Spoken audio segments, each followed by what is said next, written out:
Hyder's in here to help us out. New York Times small business columnist Gene Marks is the head of the Marks Group, a firm that provides technology and consulting services to small and medium-sized businesses. And Shama Hyder is the CEO of the Marketing Zen Group, a full-service online marketing and digital PR firm. It's so great to see both of you guys.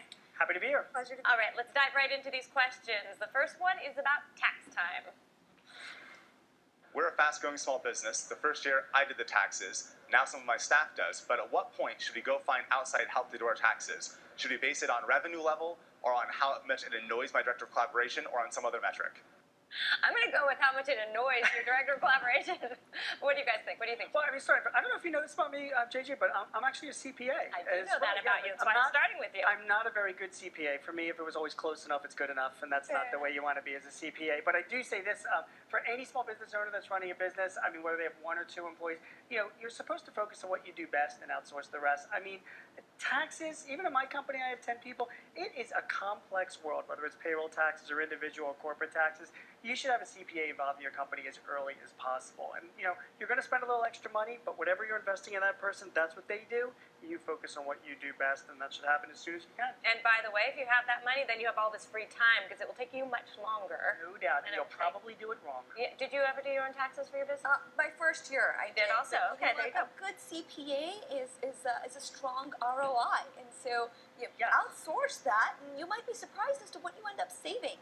So when I actually let someone else do it, I realized, oh wow, I could have had those deductions, and I just didn't realize it when I was doing it myself. So by all means, and it's not going to cost you that much, especially if you're a small business. Right, okay, so go ahead. The answer is now. Now. Go get someone to help you now. Okay. Right away. Moving on, this is a question about creating a collaborative environment.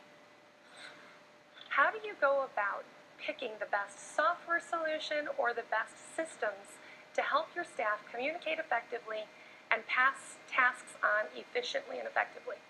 I love this, because when you're small, you guys both know this, but you started tiny, it's easy. You're all sitting in a room together. I'm doing this and passing it on to you. As you grow, suddenly you need to systematize it. Yeah, absolutely. So I would say start with your goals. Figure out exactly what it is, what type of tasks.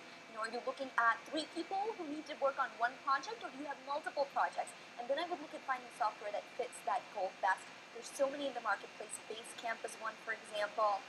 It just depends on your specific needs, and so the bigger your team is, the more complex you need to look for. And then look at reviews. That's really your best friend online. So start with your goals, pick a few software that you really think might help you accomplish those, and then look up reviews to narrow those choices down. Yeah, Shama, you're absolutely right. There are a ton of really good players that are out there as well, and really got to figure out if you got the culture to do it. I mean, a lot of companies, you hire people, you have people around the country, you have people that you're trying to collaborate.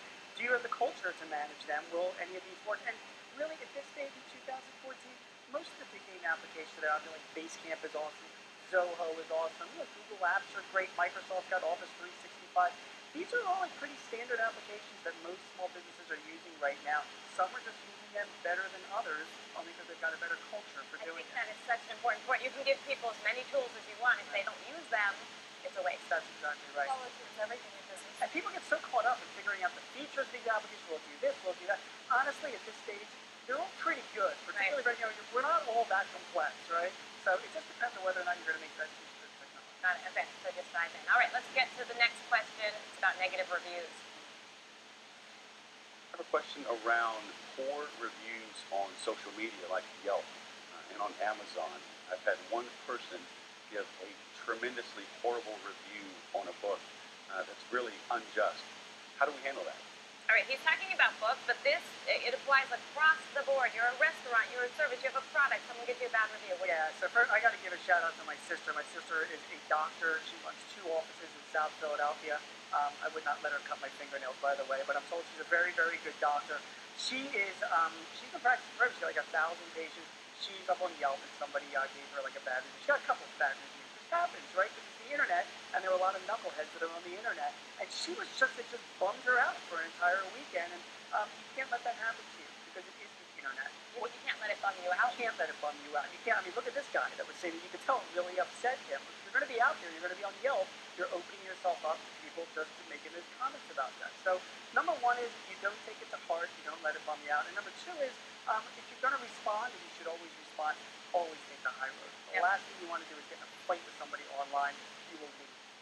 I also think if you get a couple bad reviews and it is not truly reflective, right? If it's reflective of your service, you've got to fix it internally. But if it's not, you better bolster up that review site with some good ones. Absolutely. Here's what most small business owners don't realize about reviews. A bad review can actually help their business because it humanizes it. The problem is when you only have one review and it's a bad review. Right. When you, like with your sister, if you've Right. got, if you've got hundreds of really great positive reviews, that one negative review actually makes you seem more human.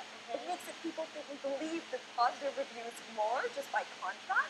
So it can actually work in your favor. I think the key though is to not focus on necessarily the negative review, but make sure that you're constantly cultivating the positive ones, which most businesses don't do. They're so hung up on the negative ones. Right. I'll tell you what I told Vicky as well. I feel bad we're talking about. She doesn't get up this early anyway, so I'm sure she's not watching. But she's got to invest in somebody, or at least some admin in her office to keep looking at Yelp and some of these other sites. Because she's there, and if people are out there talking about her, they got to be ready to respond. And by the way, if someone gives a bad review, sometimes they have a good point. That's true. And it's a really good way, as I was saying, to figure out something that you could fix in your business. All right, well, you guys, it's so great to see you both. And if you have a question for our experts, all you have to do is go to our website. We answer them every week on the show. The address is openforum.com/yourbusiness. Once you get there, go to the Ask the Show link to submit a question for our panel.